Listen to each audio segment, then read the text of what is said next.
है जो बुद्ध के बेटे थे, 7 वर्ष का ही था राहुल। जब बुद्ध पहली बार कपिलवस्तु आए थे तो यशोधरा ने कहा, जो बुद्ध की जीवन संगिनी थी, उन्होंने कहा कि जाओ अपने पिता से अपना उत्तराधिकार मांगो।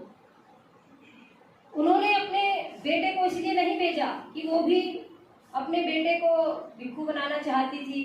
अब आप देखिए कि एक जो रानी है, एक जो राजघराने की बहू है, वो अपने बेटे को अपने पिता की तरह बनाना चाहती है कि उसका पिता भिक्षु बन गया है, उसका पिता बुद्ध बन गया है, गृह त्यागी हो गया है, मेरा बेटा भी ऐसे ही हो जाए। उसके पीछे यशोधरा का बहुत बड़ा, अगर हम कहें, त्याग माना जाता है, क्योंकि वो भी ये चाहती थी कि जिस पथ पे सिद्धार्थ जी गए हैं, सिद्धार्थ गौतम गए हैं, उसी पथ पे मैं भी जाऊं। और उन्होंने पहले राहुल जो था उसकी जिम्मेदारी था, राहुल से मुक्त होने के लिए, जिम्मेदारी से मुक्त होने के लिए उसने कहा कि जाओ अपने पिता से उत्तराधिकार मांगो।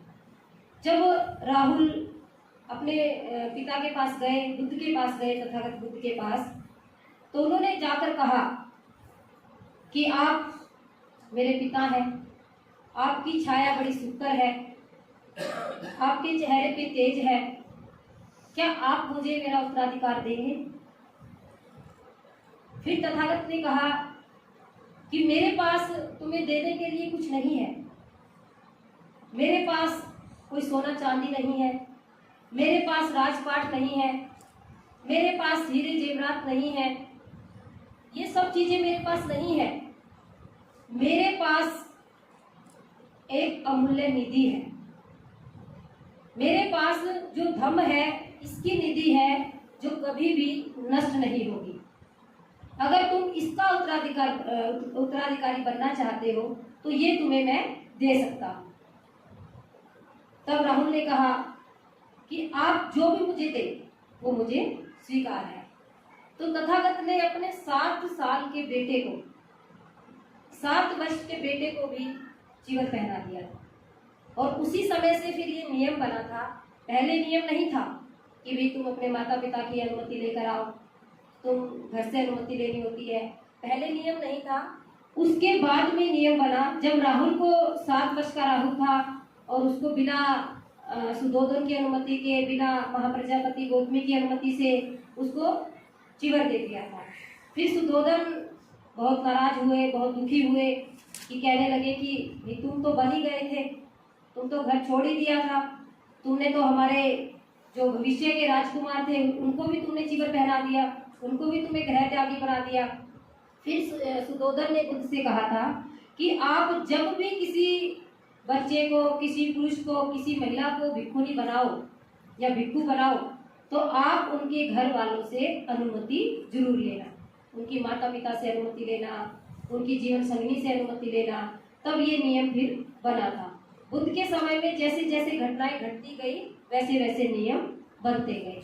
तो इस बात को मैं इसलिए आप लोगों को बता रही हूँ कि उस समय की घटना देखिए कि कितनी अद्भुत है कि अपने 7 साल के बेटे को चीवर पहना दिया। 7 साल का बच्चा कैसा होता है, उसको ढंग से चलना नहीं आता, उसको ढंग से कपड़े धोने नहीं आते, उसको ढंग से खाना खाना नहीं आता, और उसको चीवर पहना करके साथ ले लिया। और आज हम लोग क्या कहते हैं, हम तो छोटे हैं, हमारे बच्चे छोटे हैं, अभी चीवर नहीं लेंगे, अरे चीवर, हम तो ऐसे ही काम कर रहे हैं। तो चीवर जो है, चीवर की एक अपनी गरिमा है। जो भी व्यक्ति चीवर पहनता है वो बुद्ध का वारिस बनता है, वो बुद्ध का वारिस है और वो बुद्ध की विरासत को संभालता है। आपकी अपनी विरासत कैसी भी हो, लेकिन अगर आपको बुद्ध का वारिस बनना है, बुद्ध की विरासत को संभालना है, तो चीवर लेना ही पड़ेगा। कुछ लोग कहते हैं कि चीवर लेना कौन सी जरूरी बात है, तो उपासक बन के भी काम कर लो। होता है ना ऐसा, आप लोग भी सुनते होंगे कि उपासक बने रहेंगे तो भी हम उतना ही काम करते हैं। आप उपासक बने रहेंगे, लेकिन जितना काम एक भिक्षु बनने के बाद होता है उतना काम उपासक बने रहने से नहीं होता है। उपासक बने रहेंगे तो आपके साथ में बंधन भी जुड़े रहेंगे, आपके नाते रिश्तेदार है, आपका परिवार है, सब लोग जुड़े रहेंगे ना आपके साथ। लेकिन जब आप भिक्षु बन जाएंगे, अगर आपका मकसद है कि मुझे इस समाज का सुधार करना है, इस समाज का उद्धार करना है, तो आपको भिक्षु बनना ही पड़ेगा और एक आदर्श भिक्षु बनना पड़ेगा। बाबा साहब ने कहा है कि मेरे समाज में जो भिक्षु है वो आदर्श हो, आदर्श माने उनको सब लोग। तो इसीलिए भिक्षु बनना, सामने बनना बहुत जरूरी है। अगर हमें बुद्ध का वारिस बनना है तो हमें उपासक, अच्छे उपासक भी बनना है, उपासक के साथ साथ हमें भिक्षु या भिक्षुनी भी बनना है।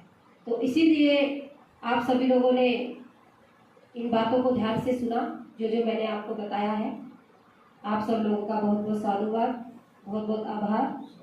सभी बोलेंगे साधु साधु साधु।